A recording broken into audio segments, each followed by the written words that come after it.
From the St. Louis Public Radio Newsroom, this is The Gateway. It's Wednesday, January 22nd. I'm Abby Larico.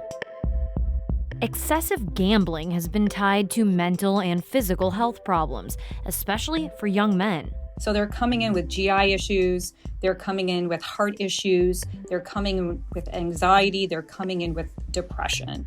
What may lie ahead now that Missouri has legalized sports betting? Coming up after this news on The Gateway. Voters will likely decide on whether to allow the St. Louis County Council to fire key members of the county executive's administration. St. Louis Public Radio's Jason Rosenbaum has more on the April 8th ballot proposal. The council voted 6-1 on Tuesday for a ballot measure authorizing them to fire department heads or the county councilor. If voters approve the proposal, it would take 5 out of 7 members to remove somebody. St. Louis County Executive Sam Page plans to veto the proposal, but there appears to be enough support to override his objection. A previous version of the measure would have included a provision allowing for the removal of the county executive. The move comes at a time of heightened tensions between the council and Page. He only has one ally, Councilwoman Lisa Clancy, left, with the remaining 6 members generally hostile to his agenda. I'm Jason Rosenbaum, St. Louis Public Radio. 2 previously competing visions for how to spend nearly $300 million in Rams settlement money in the city of St. Louis have come together into one bill. Ward 7 Alderwoman Alicia Saunier says the combined legislation announced Tuesday is the result of building consensus among her colleagues, the mayor's office, and the business sector. We all have much more in common than we have apart. Most of our visions are much more aligned. We may have disagreements on exactly how we are get there, but most of us agree that we want to land at a place where St. Louis truly can thrive. The combined bill allocates money for the city's water infrastructure, streets and sidewalks, and support for housing and small business. It also has carve-outs for targeted investment in downtown and North City and an endowment for piloting affordable childcare and youth opportunity programs. The city of St. Louis and its police union have reached a deal to boost officer pay by 7%. St. Louis Public Radio's Rachel Littman has more on the proposal unveiled Tuesday. The contract signed in 2023 gave officers their biggest raises in almost 30 years. But as other departments in the region approved their own deals, the city once again fell behind. The latest increase will bring a starting salary to about $56,000, and officers will also reach their maximum pay faster. The city will cut long vacant positions from the department's budget to fund the raises. That means on paper, the department will have 1,100 officers, down from more than 1,200. Chief Robert Tracy says the cuts do not compromise safety. Everyone here today agrees that we need to hire more police officers today. The department currently has fewer than 900 officers. I'm Rachel Littman, St. Louis Public Radio. The Webster Grove City Council unanimously approved zoning and permitting changes that will allow construction of a pediatric mental health facility. Mental health provider KVC and Children's Hospital announced plans to build a 77-bed inpatient hospital on the site last year. Supporters argued the facility would provide much-needed treatment. Others raised concerns about safety and traffic. City Council member Emily Hickson Shepard says she was encouraged by the community's involvement in the process.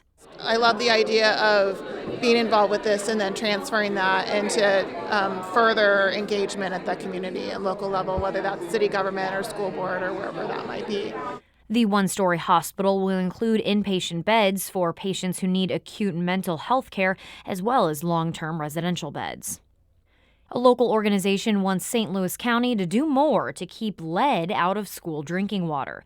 St. Louis Public Radio's Kate Grumke reports. There's already a Missouri law requiring school districts to test for lead and clean it up if they find it. But organizers with Metropolitan Congregations United say there isn't enough enforcement and transparency.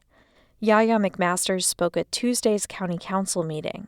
The current state law has no clear accountability measures, so the MCU leaders are asking local county officials to create ordinances that will hold school districts accountable. MCU is asking the county council to do more to protect school kids from lead and to fund cleanup.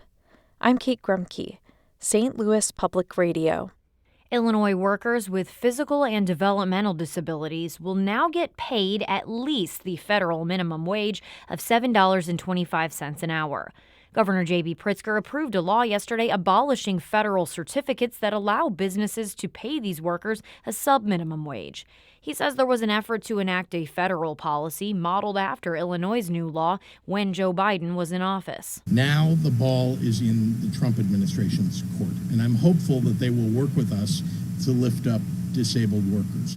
The sub-minimum wage for workers with disabilities will be eliminated by the end of 2029.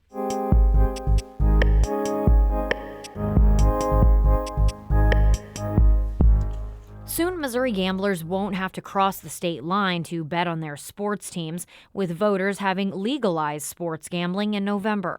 But public health experts worry gambling on your smartphone makes it too easy to slide into addiction. Zach Dyer with KFF Health News takes us to one parking lot in Granite City, Illinois, where some Missourians have been going to place their bets. All right. It's Sunday morning, and I'm riding with Nick Crumweedy as he takes a short drive across the Mississippi River. He lives in St. Louis, but Illinois is the closest place he can go to bet on today's NFL games. Do you have any idea, how many times you've made this drive? Oh, I don't want to think about that. Probably 200 to 300 times now, in the course of the last year. We cross the bridge and take the first exit. There's a liquor store and a fast food restaurant. Both parking lots are full. This is Sunday football, everybody. All these people, they're all just sitting in there. You see them all sitting in there staring at their phones.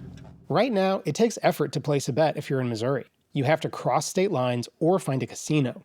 But experts worry what happens when you can gamble from your couch. Carolyn Howley is president of the Virginia Council on Problem Gambling. We don't even have to leave our homes anymore. We now have them on our smartphones. We can do it anytime, any place. Dozens of states have legalized sports betting since a Supreme Court decision paved the way in 2018. In the fall, Missouri became the latest state to pass it. I checked in with Howley to see what Missouri might face soon. She's been tracking Virginia's experience since sports betting started there 4 years ago. One of the biggest things she noticed was a spike in calls to their state gambling helpline. We had an almost 1,000% increase in the number of total calls to our helpline. Other states have seen similar jumps in callers trying to quit or cut back on gambling since they legalized sports betting. I asked Howley what people are dealing with when they call the gambling helpline. Very often, the things that we typically see is it's going to be financial, it's going to be criminal, it's going to be a loss of a relationship, it may be a job loss. Howley researches problem gambling treatment and recovery at Virginia Commonwealth University. Some primary care providers in Virginia have started asking their patients about their gambling habits. Howley says they've reported a pattern of stress-related ailments, especially for young men who've been sports betting. So they're coming in with GI issues, they're coming in with heart issues, they're coming in with anxiety, they're coming in with depression. Sports bettors tend to be younger and male. In a recent poll of registered voters, Fairleigh Dickinson University found that a quarter of men under 30 bet on sports online. 10% of them are problem gamblers, compared to 3% of the overall U.S. population. People who support sports betting in Missouri say legalization clears the way to use tax revenues for prevention and treatment. Jack Cardetti is the spokesman of the main group behind the ballot measure. The beautiful thing about being the 39th state to do something is you kind of are able to take a look at what has worked and what hasn't worked in other states. In the past, it was up to the state legislature to decide whether to use money collected from gambling taxes for addiction treatment and prevention. Now, it's out of the lawmakers' hands. We're one of the first states to really have some permanent, dedicated minimum funding that's going to go each and every year towards treatment and education. Missouri's ballot language requires at least $5 million in gambling taxes per year go into a compulsive gambling fund. That's a huge leap from the $100,000 the state reported spending on problem gambling in 2023, and $0 the year before that. They can use those resources to develop and implement problem gaming treatment and prevention programs. They can use it to provide counseling and support services, or they can give grants to other organizations that are doing some of this important work. Missouri could start issuing sports betting licenses as soon as this summer, but the state is still developing a plan for how to spend those millions earmarked for gambling addiction and prevention. Back in the parking lot, Nick says he's aware gambling can be addictive. When you're losing, it's kind of like a sinking feeling. You don't talk about it. You don't tell anybody about it. Nick tries to set rules and limits for himself so he doesn't lose too much money at any one time. Sometimes I have bad days where I go out and put out $100 and I lose almost all of it. He has mixed feelings about what it'll mean when he can bet on games from his home in St. Louis. He says there were periods in the past when he lost too much money. It's a little scary, but I'm just going to have to make new rules. He's got a few more months to make those new rules. I'm Zach Dyer in St. Louis. KFF Health News is a partner with NPR. The Gateway is a production of St. Louis Public Radio, a listener-supported service of the University of Missouri St. Louis. Music by Ryan McNeely of Adult Fur. I'm Abby Larico, and from the St. Louis Public Radio newsroom, this has been The Gateway.